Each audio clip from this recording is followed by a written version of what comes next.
प्रभु, क्या संसार में केवल सुख का होना संभव नहीं है? प्रत्येक आत्मा का लक्ष्य केवल सुख की प्राप्ति ही तो है।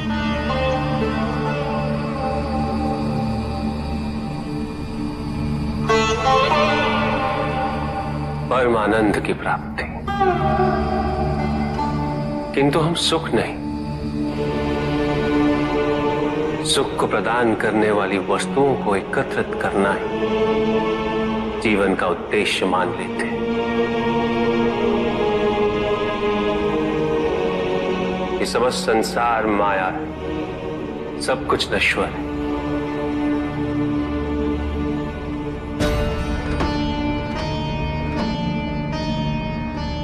जिन वस्तुओं को हम सुख का स्रोत समझकर एकत्रित कर रहे हैं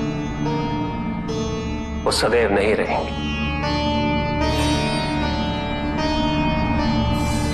जो व्यक्ति सत्य को जानते हुए भी लोभ का परित्याग नहीं करते,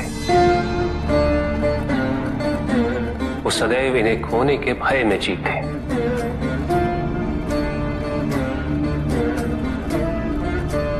और जो व्यक्ति सत्य को जानते ही नहीं, वो अहंकार में जीते।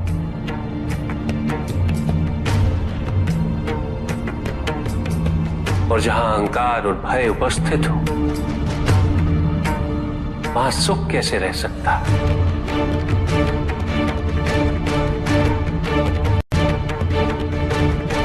किसी को यह दुख है कि उसके पास कुछ भी नहीं, और जिसके पास सब कुछ, उसे ये दुख है कि पाने को कुछ शेष नहीं। सुख को हम स्वयं अपने दृष्टिकोण से परिभाषित कर देते हैं, जबकि वास्तविकता इससे भिन्न है।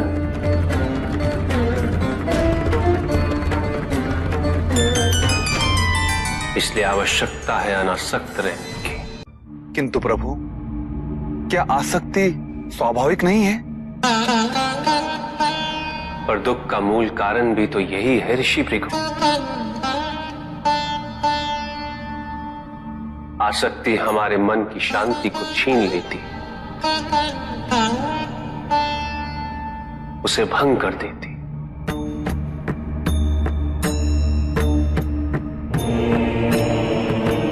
हमारी बुद्धि को स्थिर नहीं रहने देती, उसे चंचल बना देती।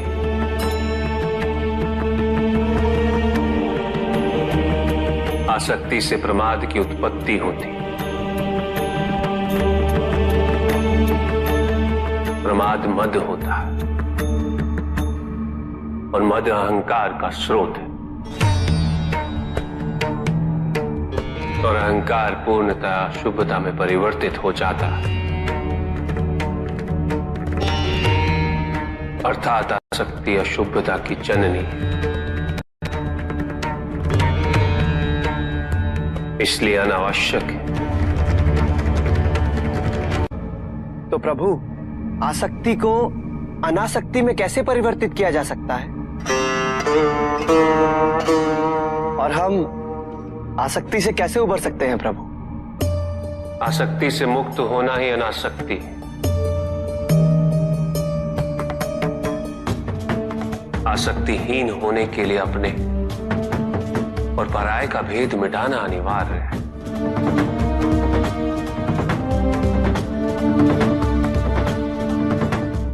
और यह तभी संभव होगा जब हम सुख की खोज बाहर नहीं, अपने भीतर करें। जब हम यथार्थ को पहचानें, उसे स्वीकार करें।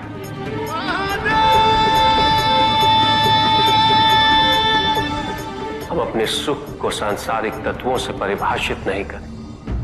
जब तक हम ऐसा करते रहेंगे, हम बंधते जाएंगे। जब हम स्वयं अपने भीतर झांकना आरंभ करेंगे, हमारी मुक्ति का मार्ग स्वतः प्रशस्त होता जाएगा। महादेव, आपने हमें दुख का कारण तो बता दिया, किंतु हम भाई के बारे में भी जानना चाहते हैं।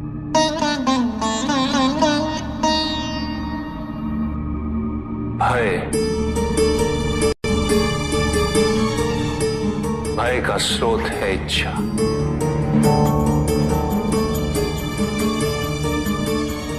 पाने की इच्छा होगी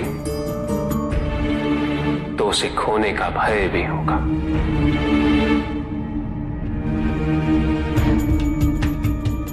यदि जीवित रहने की इच्छा है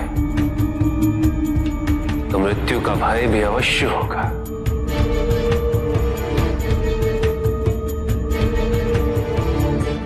किंतु केवल मनुष्य ही नहीं, देवता, गंधर्व सभी इस भय से ग्रसित हैं।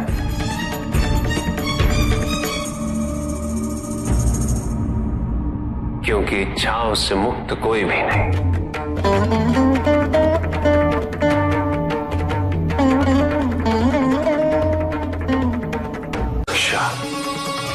ईर्ष्या, द्वेष और निंदा और षड्यंत्र जैसे पाप भय से ही उत्पन्न होते हैं। और प्रत्येक पाप का प्रायश्चित केवल दुख और कष्ट उठाने से ही संभव होता है।